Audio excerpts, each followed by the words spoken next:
여러분 다 평안하셨습니까? 오늘 또 여러분들과 함께 이렇게 말씀을 상고할 수 있는 시간을 주신 하나님께 감사드립니다.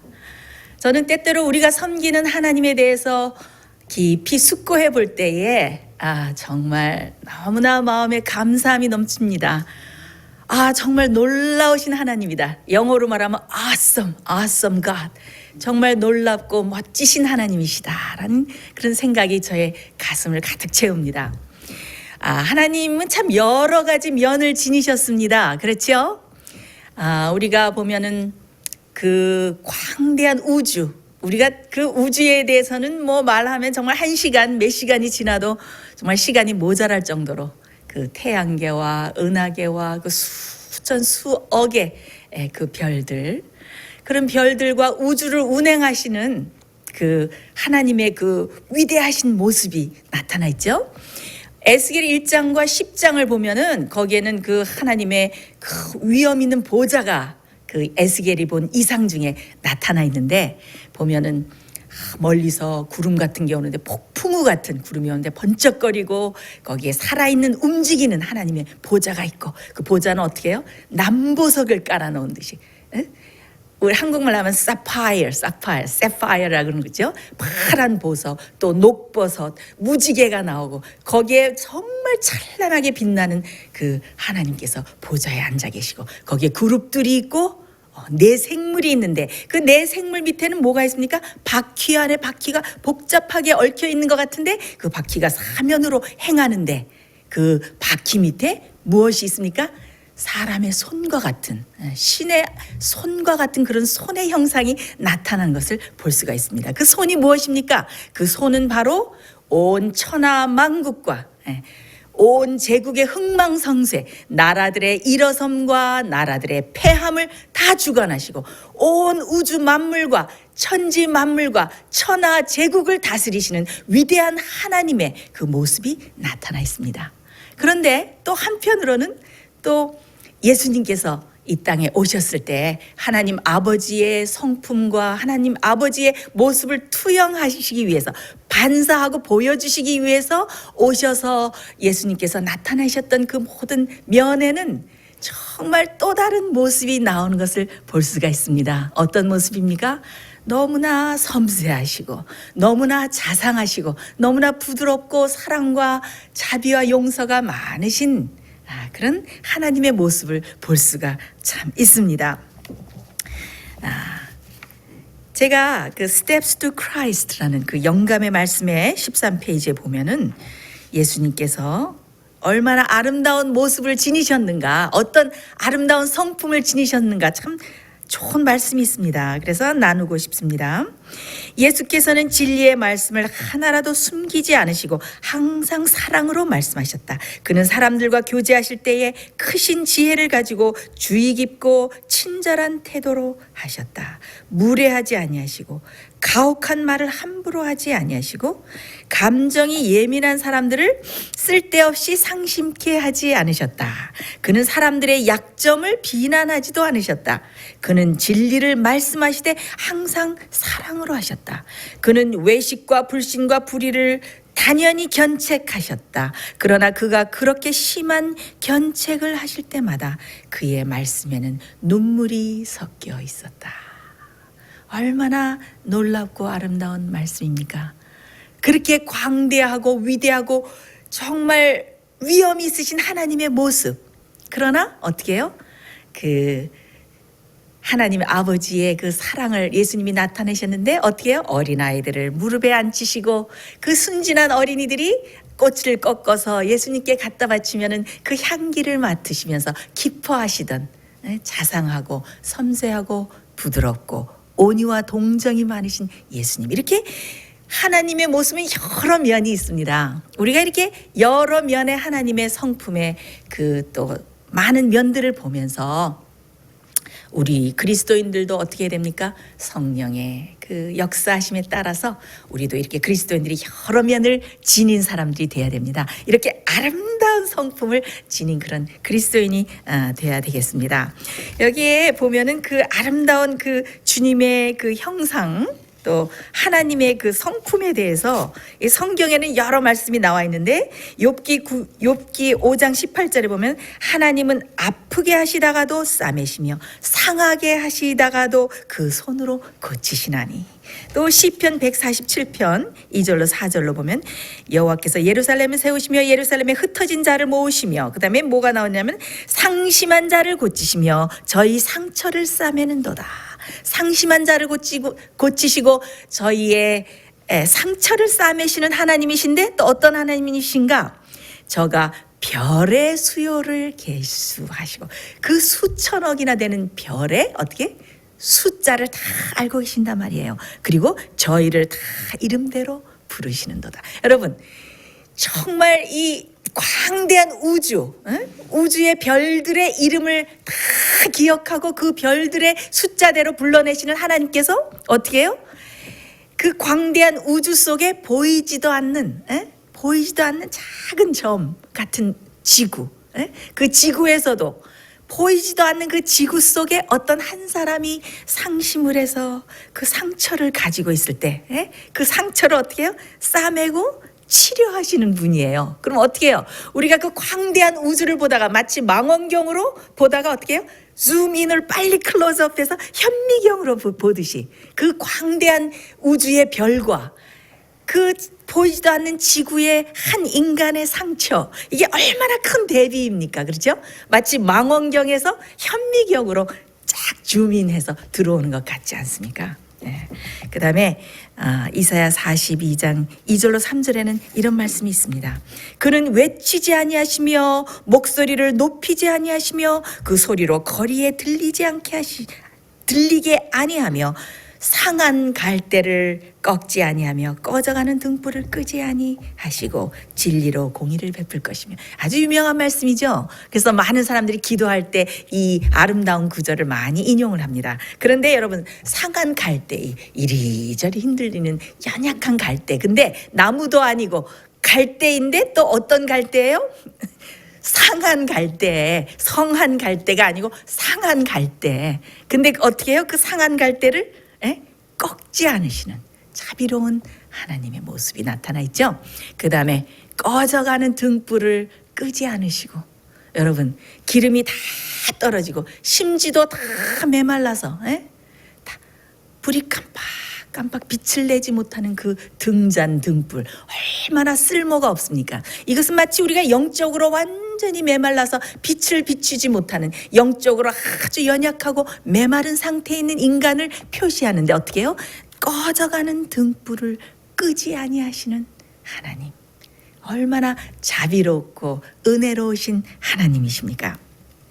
그래서 우리는 이렇게 놀라운 여러 가지 면을 지니신 하나님 아버지를 섬기고 있는 것을 얼마나 감사해야 되는지 모르겠습니다.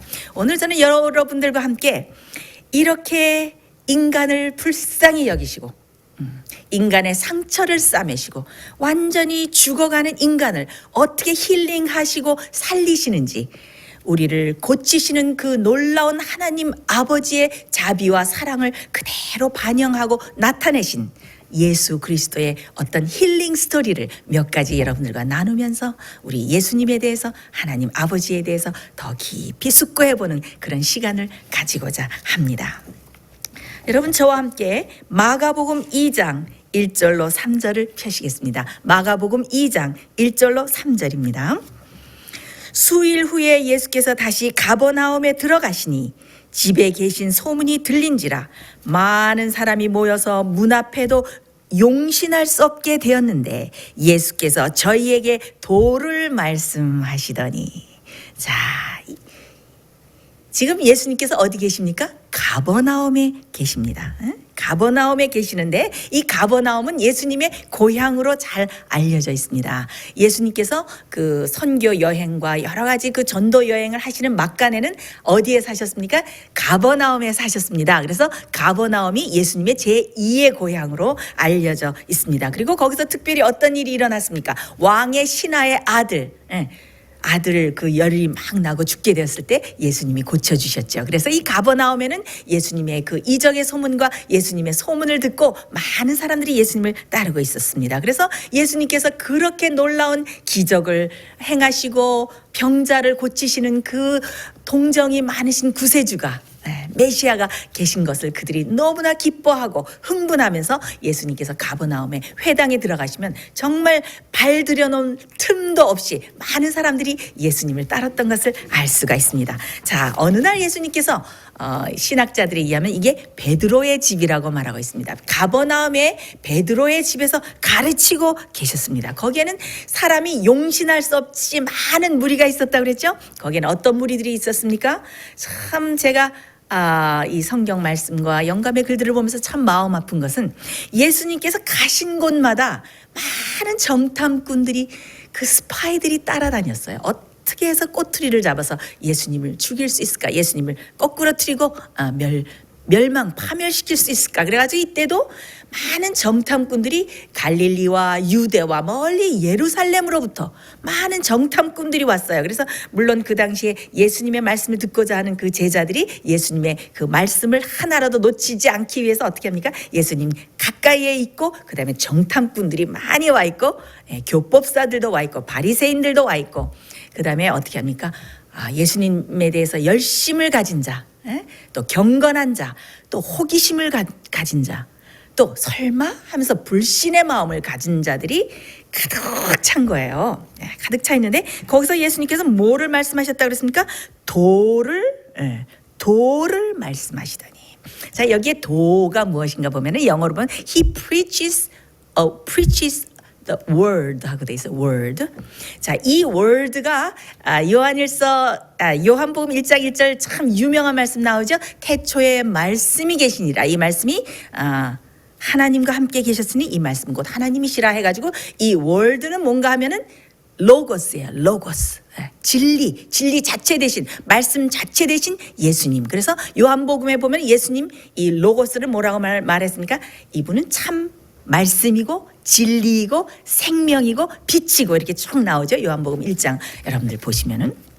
그래서 제가 가만히 봤을 때 그 베드로의 집에서 도를 말씀하실 때 이 참 생명의 말씀, 이 진리를 전하실 때에 그 예수님으로부터 참다운 참 생명, 말씀, 그다음에 빛.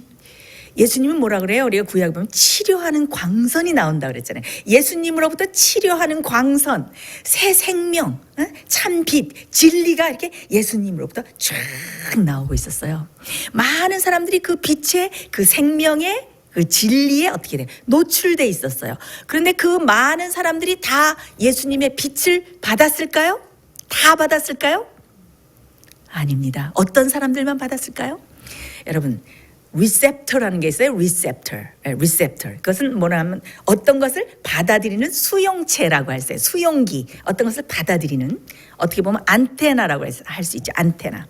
자, 그 가운데 많은 사람들이 그 치료의 광선에 노출되었지만은 그러나 리셉터를 영적인 리셉터를 안테나를 예수님께로 향해서 열고 그 수용체를 열고 그 치료의 광선과 그 진리와 참 생명을 어떻게 받아들인 사람만 예수님과 교감을 나누고 교통하고 예수님의 참 생명과 진리의 빛이 자기에게 들어오도록 마음의 문을 연 사람들에게만 무엇이 들어갈 수 있었습니까? 치료의 광선이 들어갈 수가 있었습니다. 여러분들은 여러분의 리셉터를 늘 주님을 향해서 열고 계십니까? 여러분들이 직장에서 또 사회에서 길거리를 갈 때에 또 지하철을 탈 때 버스를 타거나 여러분의 차를 운전하면서 갈 때에 우리가 영적으로 주님과 교통하기가 어려운 그런 환경 가운데 처할 수가 있습니다. 그러나 우리는 어떻게 됩니까? 우리의 마음을 얼른 즉각적으로 우리의 마음을 훈련해서 어떻게 됩니까? 우리의 리셉터를 우리의 영적인 안테나를 늘 주님께 고정시키고 좋지 않은 감화와 좋지 않은 공기를 우리 영혼에 쐬었을지라도 우리는 어떻게 됩니까? 얼른 그것으로부터 우리 마음을 차단하고 우리의 안테나와 영적인 그 리셉터를 주님께로 향해서 주님의 참빛과 주님의 성령의 역사를 즉각적으로 받아들일 수 있는 그런 마음의 상태를 대비하면서 우리가 살아가야지 이 악한 세상에서 순결하게 주님과 동행하면서 살 수가 있는 것입니다. 자, 이렇게 치료의 광선이 한없이 주님으로부터 나오고 있는데 이 치료의 광선을 쐬기 위해서 주님께로 가까이 나오고 있는 한 사람이 있었습니다. 우리 다 같이 마가복음 2장 3절로 5절을 다 같이 읽어보겠습니다. 마가복음 2장 3절로 5절. 사람들이 한 중풍병자를 4사람에게 메워 가지고 예수께로 올세 무리를 인하여 예수께 데려갈 수 없으므로 그 계신 곳에 지붕을 뜯어 구멍을 내고 중풍병자의 누운 상을 달아내리니 예수께서 저희의 믿음을 보시고 중풍병자에게 이르시되 소자야 내 죄 사함을 받았느니라 하시니. 자, 누가 예수님께 가까이 오고 있었습니까? 중풍병자가 가까이 오고 있었습니다. 자, 이 중풍병자는 자신이 회복하리라는 자기가 살아날 수 있으리라는 소망을 어떻게 해요? 거의 다 버렸어요. 벌써 그에게는 온몸이 점점 다 쇠약해서 아마 요즘 말로 인하면은 그 뭐라 그럴까요? 왜 움직이지 못하는 환자들이 오래 침상에 있으면은 그 뭐가 생기죠? 욕창이 생기죠. 욕창이 생기고 상처가 다 이 혈액 순환이 다 멈추면서 다 굳어지고 마르면서 그 점점 상처가 커지고 이제는 거의 기운과 이 정신도 다 떨어져서 죽을 날만을 기다리고 있었는데 이 중풍병자의 특별히 마음을 괴롭히는 것이 무엇이었을까요? 이 중풍병자가 병이 들게 된 원인은 우리가 영감의 글들을 깊이 연구해 보면은 이 사람이 방종과 쾌락과 죄악의 길에서 마음대로 주님께 반역하고 살았기 때문에 그 결과로 이 질병이 이르러 온 것이었습니다. 그래서 이 중풍병자의 마음속에는 내가 어떻게 하나님 앞에 다시 나가서 내 죄를 이렇게 비참한 상태에 나를 이르게 한 이 병에서부터 이 죄에서부터 내가 용서함을 받을 수 있을까? 그는 자기 병이 낫는 거는 둘째치고 내 죄가 어떻게 하면 용서함을 받고 다시 하나님 아버지의 그 화해하시는 얼굴을 볼 수 있을까? 그것이 그의 마음의 소원이었어요. 그래서 정말 그 육체적인 고통보다도 정신적인 고통에서 벗어나기 위해서 누구를 찾아갔을까요? 오래전에 이미 바리새인과 제사장들과 의원들을 찾아갔지만 그 사람들을 뭐라 그랬습니까? 너는 네가 진 죄값을 받아라. 너는 불치해 하나님의 형벌을 받았으니 너는 그대로 죽을 수밖에 없으리라 하는 그런 선고를 오래전에 받고 절망 속에서 죽어가고 있었습니다. 그런데 그의 귀에 누구의 소문이 들렸어요? 예수님의 소문이 들렸습니다. 이 예수님의 소문을 누구를 통해서 들었을까요? 누구를 통해서 들었을까요? 누가 이 중풍병자를 데려왔다 그랬어요?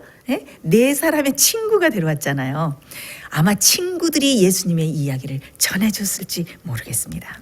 그런데 이렇게 내가 이 병이 어떻게 낫나를 생각하면 이 사람은 점점 절망이 없어지는데 이 친구들이 어떻게 얘기를 했어요? 내가 예수께 나가기만 하면 구세주께 나가기만 하면 너는 병을 날 수가 있을 거야. 참 우리는 이런 친구가 돼야 됩니다. 이런 친구가 돼야 돼요.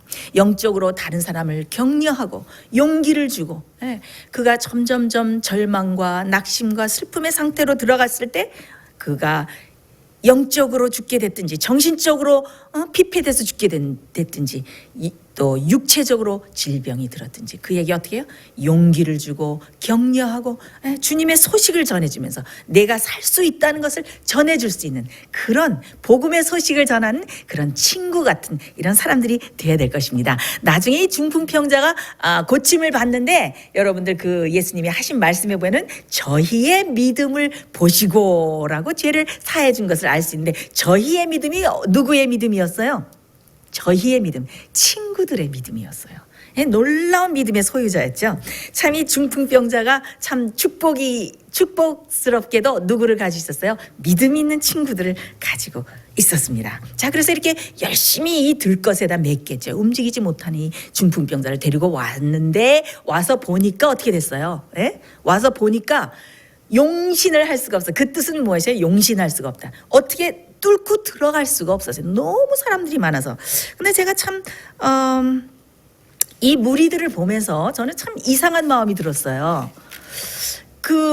여러분들이 만약에 그 무리 가운데 계셨으면 어떻게 했을 것 같습니까? 예? 아주 그 불쌍한 병자를 데리고 와서 툭툭 치면서 좀 비켜주십시오. 비켜주십시오. 주님께 나가야 됩니다. 하면 어떻게 했겠어요? 예? 다 이렇게 하면서 비켜줬을 거 아닙니까? 여러분들. 정상인이라면 그랬지 않겠습니까?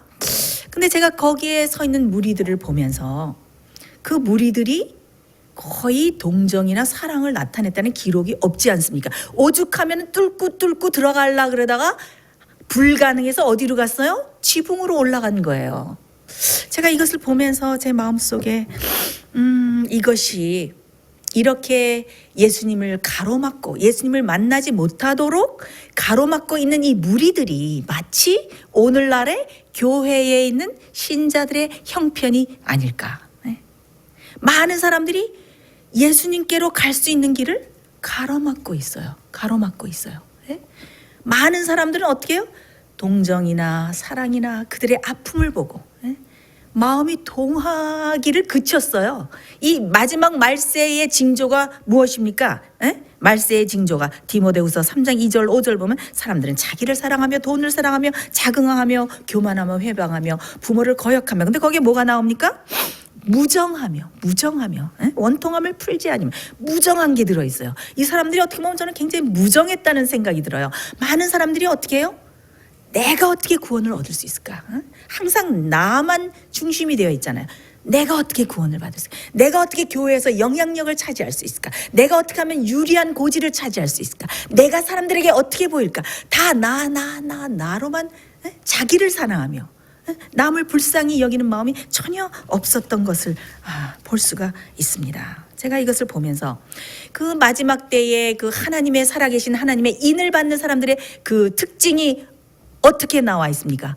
에스겔 9장에 보면 인을 받는 사람들의 특징이 나오는데 어떻게 나왔습니까? 예루살렘 성읍 중에 순행하여 그 가운데서 행하는 모든 가증한 일로 인하여 탄식하며 우는 자의 이마에 인을 치라 표하라 하고 나오는데 이 예루살렘은 오늘날의 무엇입니까? 교회이지요. 교회 가운데서 일어나는 가증한 일들과 죄악상을 보면서 어떻게 해야 돼요? 우리는 우는 마음을 가져야 돼요. 동정하는 마음을 가져야 돼요. 슬퍼하는 마음을 가져야 됩니다. 우리는 교회 안에서 이루어지는 기독교계 안에서 이루어지는 모든 일들을 보면서 우리의 가슴을 치고 통곡하고 울면서 회개하고 그 사람들을 불쌍히 여기고 어떻게 해요?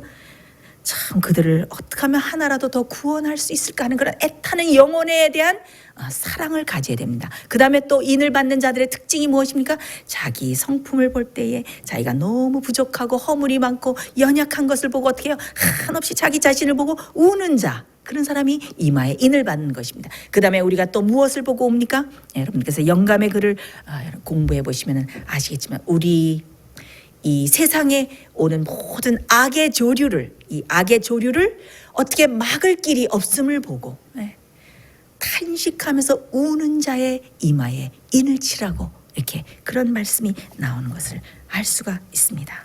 우리는 어떻게 됩니까? 우리는 다른 사람의 그 죄악상을 볼 때 우리는 어떻게 됩니까? 마음 아파하고 동정하고 그 사람을 어떻게 그 죄악 가운데서 끌어낼 수 있을까? 그런 마음을 가져야 우리가 인을 받는 사람의 특징을 가지고 있는 것입니다. 그리고 어떻게 해야 돼요? 먼저 우리 자신이 어떻게 해요? 모든 죄로부터 정결하게 함을 받고 용서함을 받고 그 다음에 어떻게 해요? 용서뿐만 아니라 어떻게 해요? 용서하심 속에는 무엇이 있습니까? 예수 그리스도의 보혈의 능력은 우리가 똑같은 죄에 다시 빠지지 않도록 우리를 지켜주는 보혈의 능력이 있다는 것을 믿고 우리 생애에서 모든 죄가 해결되고 죄를 승리하는 영적인 경험을 가질 때 그 사람들을 잘 주님께로 인도할 수 있는 그런 영적인 제사장의 무리가 될 수 있는 것입니다. 여러분, 혹시 여러분은 예수님께로 가는 길을 막고 있는 그런 무리들과 같은 사람이 아닌가? 한번 오늘 저와 여러분들은 우리 자신을 깊이 살펴보는 시간이 되시기를 제가 간절히 바랍니다. 여러분들의 영적인 경험을 보고 여러분의 아름다운 변화된 성품을 보고 그 다음에 여러분들에게 나타난 그 증거를 보고 많은 사람들이 복음에는 진짜 능력이 있구나. 복음에는 정말 사람을 변화시키는 능력이 거기 들어있구나. 정말 저 사람이 믿는 예수님이라면 나도 정말 믿고 싶다 하는 그런 산 증인이 될 수 있을 만큼 그런 사람이 되어야 어떻게 돼요? 예수님께로 사람들을 인도할 수 있는 사람이 되는 것입니다. 오늘 여러분들 저와 함께 혹시 우리가 사람들을 예수께로 인도하고 있는 사람이 되는지, 혹시 예수님께로 가는 길을 가로막고 있는 사람이 되고 있지는 않은지 우리 자신을 깊이 성찰하는 시간이 되시기를 간절히 바랍니다. 자, 예수님께서 이렇게 말씀하고 계셨는데 갑자기 어떻게 돼요? 설교가 중단되고 말았어요. 갑자기 이상한 소리가 막 우당탕탕 들리더니 어떻게 돼요? 갑자기 천장에 구멍이 뻥 뚫리는 것입니다. 여러분, 들것이 내려오기 위해서는 뭐 기와장 하나를 뜯어냈을까요? 그 당시에 그 유대인들이 이스라엘의 집들을 보면은 지붕이 아주 평평했습니다. 그리고 그 지붕으로 올라가는 계단이 있었어요. 그리고 그때는 어떻게 집이 되어 있었냐면은 그 나무로 대들보를 하고 그다음에 나뭇가지들을 이렇게 놓고 그다음에 흙으로 구운 기와나 그 벽돌 같은 걸로 이렇게 해서 어떻게 보면 좀 뜯어내기 쉬운 그런 지붕이라고 할 수 있겠죠. 그런데 그렇다고 해도 이 지붕을 뜯어내는 일은 보통 일이 아니었어요. 지붕을 뜯어낼 때는 어떤 일이 수반됐을까요? 예? 굉장히 위험스러웠어요. 이 집이 무너질 수도 있었어요. 그 당시에 그 집들이 그렇게 튼튼하지 않았기 때문에 먼지가 나고 지푸라기가 떨어지고 막 흙이 떨어지고 그렇지 않았겠어요? 그래서 그 들것이 내려올 만큼 크게 지붕을 뜯었는데 제가 성경에 아무리 찾아봐도 베드로가 자기 지붕을 뜯었다고 화냈다는 그런 기록이 없어요. 제가 그 베드로의 심정이 어땠을까? 베드로는 아마 그 영혼을 사랑하는 심정이 가득 찼기 때문에 그까지 내 지붕, 우리 지붕 다 부서져도 정말 그 영혼이 치료만 받는다면 나는 너무 좋겠다 하는 그런 마음을 갖고 있지 않았을까요? 아마 우리의 마음속에도 그 베드로의 심정과 같은 그런 심정이 자리 잡고 있지 않을까 하는 생각이 듭니다. 그래서 어떻게 했을까요? 그 환자가 어떻게 했어요? 바로 어디로 내려왔어요? 예수님의 그 발 앞에 바로 거기 쫙 내려오는 거였어요. 많은 사람들이 그냥 깜짝 놀랐겠죠. 자, 예수님께서 그 중풍병자의 그 눈과 딱 마주쳤습니다. 그 중풍병자의 마음속에는 어떤 마음이 있었습니까? 내가 하나님 아버지의 얼굴을, 주님의 얼굴을 한 번만 뵐 수 있다면, 그리고 내 죄가 용서받는다는 그런 보증을 받을 수만 있다면 내가 이대로 죽어도 아무 소원이 없으리라. 그거였어요. 그냥 주님을 만나서 하나님 아버지께 용서를 받았으면, 그것만이 그의 간절한 소원이었어요. 자, 그 간절한 중풍병자의 눈과 예수님의 그 동정 어린 눈이 딱 마주쳤을 때 얼마나 그게 참 아름다운 장면입니까? 여러분 마음속에 이렇게 상상의 나래를 펴시고 이 말씀을 들으시길 바랍니다. 근데 우리가 영감의 글, 시대의 소망이라는 그런 글을 보면은 예수님께서 벌써 중풍병자가 마음속에 그 하나님을 찾고자 하는 그런 갈망과 죄의 용서를 받고자 하는 그런 마음이 들었을 때에 벌써 어떻게 했다? 하나님의 성령께서 역사하셔서 그가 죄를 더 회개하고 그다음에 점점 더 주님을 만나면 내가 이것을 나으리라 하는 믿음을 점점 더 강하게 역사하셔서 만드셨다. 그런 기록이 나와요. 벌써 중풍병자가 집에서부터 나설 때에 예수님께서는 벌써 그 병자를 다 마음속으로 다 헤아리고 알고 계셨습니다. 얼마나 자비로운 주님이십니까? 자, 그래서 뭐라 그랬어요? 소자야 안심하라, 내 죄사함을 받았느니라. 그렇게 음악과 같은, 그렇게 듣고 싶던 소자야 안심하라, 내 죄사함을 받았느니라. 그 목소리가 귀에 들리자마자 이 중풍병자는 다른 것을 바라지 않았습니다. 너무나 행복해서, 너무나 행복한 그 침묵 속에서 마냥 누워서 주님의 얼굴을, 아기가 엄마의 얼굴을 보듯이 마냥 행복하게 바라보고 있었습니다. 그 주위에 있던 정탐꾼들과 바리새인이 뭐라 그랬어요? 저가 참남때도다. 저가 누구이간데 죄를 용서하는 권세를 가졌다고 하느냐라고 할 때 예수님께서 뭐라고 말씀하셨어요? 인자에게는 죄를 사하는 권세가 있는 것을 말씀하시면서 뭐라고 예수님께서 말씀하셨습니까? 내가 내게 이르노니 일어나 내 상을 가지고 집으로 가라 하시니. 어떻게 했어요? 예수님께서 일어나, 드디어 일어나서 내 침상을 가지고 내 집으로 돌아가라. 자, 그랬더니 어떻게 했습니까? 들것에 실려왔던 그 중풍병자가 갑자기 어떻게 했어요? 갑자기 팔에 새로운 피가 막 혈관을 통해서 돌면서 새로운 살이 솟아나고 갑자기 벌떡 자기 힘으로 일어나서 탁 일어나서 어떻게 해요? 걸음걸음마다 하나님을 찬양하면서 침상을 메고 탁 걸어가는 거예요. 많은 사람들이 그 중풍병자가 한 걸음 한 걸음 올릴 때마다 어떻게 했어요? 그들이 두려움에 질려서 오늘날 우리가 이와 같은 일을 예전에 도무지 본 일이 없노라. 다들 어떻게 놀라가지고 그때는 길도 안 비켜주더니 중풍병자가 나갈 때는 어떻게 했을까요? 다들 이렇게 하면서 다 길을 쫙 비켜주지 않았을까요? 제가 이것을 보면서 그 저희의 믿음을 보시고 그 중풍병자를 살려주셨잖아요. 그 친구들의 믿음이 참 너무 아름답게 느껴졌고, 그 다음에 그 지붕을 다 뜯었을 때에 그 예수님을 만나기 위해서 그 위험을 무릅썼던 그 사실을 보면서 정말 우리가 예수님께 나가기 위해서 또 영혼을 하나님께 인도하기 위해서는 어떻게 돼요? 모든 위험을 무릅써야 돼요. 어쩌면 집 한 채를 다 날려야 될지도 모르고 우리의 모든 것을 바쳐서 그 영혼을 구하고자 하는 그런 심령으로 그 영혼을 주님께로 인도했을 때 어떻게 해요? 이 놀라운 기적이 일어났던 것입니다. 그리고 또 한 가지, 하나님께서 예수님께서 그 중풍병자의 마음속에 벌써 역사하셨고 어떻게 해요? 그 중풍병자를 불쌍히 여기는 그 치료하시는 능력으로 그 예수님에게서 치료하는 광선이 확 나갔겠죠. 그러니까 어떻게 해요? 갑자기 일어나서 걸어가게 된 거 아닙니까?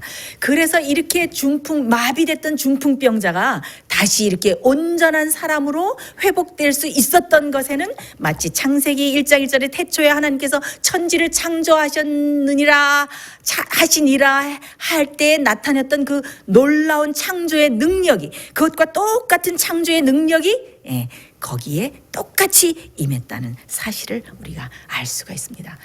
여러분, 오늘도 이 가버나움의 위대한 치료자 되신 예수 그리스도께서 어떻게 해요? 우리 곁에 계십니다. 혹시 슬픔과 낙심과 절망과 어려움에 빠져서 또 영적으로 마비돼서 죽어가고 있는 영혼은 없으십니까? 우리의 위대한 치료자 되신 예수님께서 우리 곁에 계시며 오늘도 우리를 온전히 치료하시기 위해서 우리 곁에 계신 것을 기억하시면서 주님께 나가시는 여러분 되시기를 간절히 바랍니다. 자, 여기 짧은 또 하나 그 아름다운 치유의 기록을 여러분들과 함께 나누고 싶습니다. 마가복음 7장 31절로 35절. 예수께서 다시 두로 지경에서 나와서 시돈을 지나고 데가볼리 지경을 통과하여 갈릴리 호수에 이르시매 사람들이 귀먹고 어눌한 자를 데리고 예수께 나와 안수하여 주시기를 간구하거늘 예수께서 그 사람을 따로 데리고 무리를 떠나서 손가락을 그의 양귀에 넣고 침 뱉어서 그의 혀에 손을 대시며 하늘을 우러러 탄식하시며 그에게 이르시되 에바다 하시니 이는 열리라는 뜻이라. 그의 귀가 열리고 혀에 맺힌 것이 곧 풀려서 말이 분명하더라. 저는 이 기록을 읽으면서 에바다라는 이 단어가 제 마음에 꽉 꽂혔어요. 그래서 제가 오늘 이 여러분들과 나누는 말씀의 제목을 에바다라고 제가 정했습니다. 참 여기에 보면은 예수님께서 이 병자를 고치시는데 그 무리 가운데서 고치시지 않고 무리를 떠나서 데리고 나가서 고치셨어요. 또 다른 병자를 고치신 그 기록을 한번 보겠습니다. 마가복음 8장 22절로 23절에 보면 벳세다의 이름에 사람들이 소경 하나를 데리고 예수께 나와서 손대시기를 구하거늘 예수께서 소경에 손을 붙드시고 마을 밖으로 데리고 나가사 눈에 침을 뱉으시며 그에게 안수하시고 무엇이 보이냐 물으시니. 자, 여기에 보면은 그 소경이나 귀머거리를 고치시기 위해서 어디로 가십니까? 마을 밖으로 한적한 곳으로 이 사람을 데리고 나가시는 것을 알 수가 있습니다. 저는 이 말씀의 기록을 읽으면서 왜 그 무리가 다 있는 데서 고치시지 않고 왜 마을 밖으로 한적한 곳으로 이 사람을 데리고 나가셨을까? 응? 이상하지 않습니까?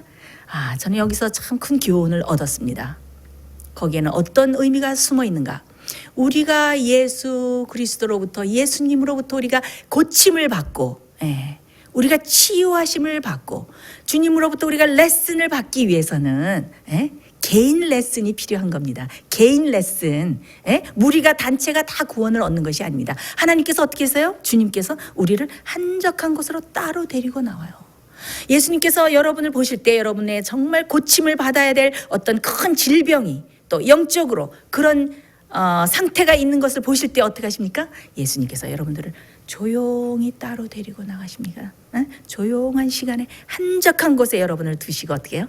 여러분을 말씀으로 권유하시고 병을 고쳐주시는 것입니다. 그래서 저는 이것을 볼 때 주님께서 정말 개인적으로 고요한 곳으로 우리를 데려가셔서 우리를 치유하시는 이런 능력을 베푸시는구나. 그래서 여러분들은 어떻게 해야 돼요? 개인적으로 주님을 알고 이거 아주 시크릿, 퍼스널한 거잖아요. 사적인 경험이잖아요. 주님을 알고 주님으로부터 고침을 받고 주님으로부터 그 레슨을 받으면서 우리가 매일매일 살아가는 경험을 하는 것은 극히 개인적인 것이다. 그래서 여기서도 참 그런 것을 알 수가 있습니다. 근데 예수님께서 여기 보면은 이 귀머거리를 고치실 때 하늘을 우러러보시면서 탄식하셨어요. 저는 이걸 보면서 예수님께서 우리의 지금 상태를 보실 때에 여러분의 상태를 보실 때 예수님께서 어떻게 해요? 내가 내 행위를 아노니. 그 병자의 모든 상태를 꿰뚫어서 다 아시는 거예요. 예수님께서 우리를 고치시기 위해서 우리의 모든 상태를 보실 때 마치 스캔을 쭉 하면 그 사람의 MRI 쭉 찍으면 그 사람의 병 상태가 다 나타나듯이 예수님께서 우리를 스캔해서 쫙 보실 때 우리의 헐벗고 누추하고 가련하고 곤고한 그 모든 상태를 보시면서 어떻게 해요? 예수님께서 탄식하며 오시는 거예요. 우리가 마땅히 빌 바를 알지 못할 때 성령께서 어떻게 해요? 말할 수 없는 탄식으로 우리를 위해서 간구하시나니. 예수님께서 그런 심령을 가지고 우리를 보시니까 어떻게 해요? 탄식이 우러나온 거예요. 정말 예수님의 눈에 눈물이 맺혔을지도 모릅니다. 그래서 그렇게 하면서 예수님께서 어떻게 해요? 에바다가 뭐라 그랬어요? 여기 에바다가 어떤 뜻입니까? 열리라. 열리라. 그래서 손가락을 귀에 넣으시고 혀에 손을 대시면서 에바다 하니까 그 병이 나서 귀를 듣고 참 놀랍지 않습니까? 참 예수님께서 만약에 우리를 보신다면은 예수님께서 저를 본다면 여러분들을 본다면 예수님께서 어떻게 하실 것 같습니까? 영적으로 귀먹은 그 귀여 영적으로 소경된 그 눈이여 에바다 열리라 그러지 않으시겠습니까? 요한계시록 3장 17절 18절 보면 어떤 말씀이 나옵니까? 내가 말하기를 나는 부자라 부여하여 부족한 것이 없다. 그러나 어떻게 해요? 내가 공고한 것과 가련한 것과 가난한 것과 눈먼 것과 벌거벗은 것을 알지 못하도다. 그러므로 내가 너를 권하노니 내게서 모를 사고 불로 연단한 금을 사서 부여하게 하고 흰옷을 사서 벌거벗은 수치를 보이지 않게 하고 무엇을 사서 눈에 바르라? 안약을 사서 눈에 바르라. 이게 성령의 안약이지 않습니까? 자, 여기에 참 재미있는 말씀이 하나 있는데 전도서 12장 11절에 보면 이런 말씀이 있습니다. 전도서 12장 11절. 지혜자의 말씀은 찌르는 채찍과 같고 회중의 스승의 말씀은 잘 박힌 못과 같으니. 그래서 여기서 지혜자의 말씀, 스승의 말씀은 뭐야? 하나님의 이 평행 대구법상으로 히브리의 어법에 보면 그 말씀이에요. 근데 그 말씀은 뭐예요? 찌르는 채찍과 같다. 왜 말씀이 찌르는 채찍과 같을까? 우리를 옳은 길로 가기 위해서 주님께서 채찍을 가하시는 거예요. 말씀이 우리를 자꾸 깨우쳐 주니까 채찍과 같고, 그 다음에 무엇과 같다? 잘 박힌 뭐와 같다? 못과 같다. 근데 이 잘 박혔다는 뜻의 이 어원을 보면은 뭐가 나오냐면 심다라는 말이 나와요. 여러분, 심다 하면 어떤 게 생각나십니까? 예? 씨 뿌리는 자의 비유. 씨앗이 어디에 심어집니까? 마음속에 심어집니다. 예? 어떤 마음에 심어져야 50배, 100배 결실을 맺습니까? 예? 옥토에 심어져야 되죠. 그래서 말씀이 잘 박힌 못처럼, 이 못이 잘 박히면 어떻게 해요? 빼낼 수가 없지요. 여러분, 이 진리의 말씀이 여러분 마음속에 못처럼 깊이 박혀야 됩니다. 여러분의 육비에 깊이 박혀야 됩니다. 그래서 어떻게 진리에 완전히 안착해서 다시는 흔들려서 떨어져 나가지 않는 경험을 하는 사람들이 어떤 사람들입니까? 살아계신 하나님의 인을 받는 사람들의 경험인 것을 알 수가 있습니다.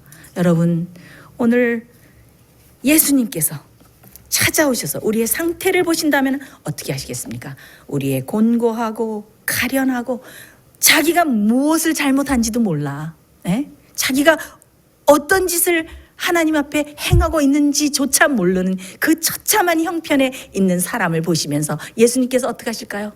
탄식하시면서 어떻게? 에바다. 어떻게? 열리라.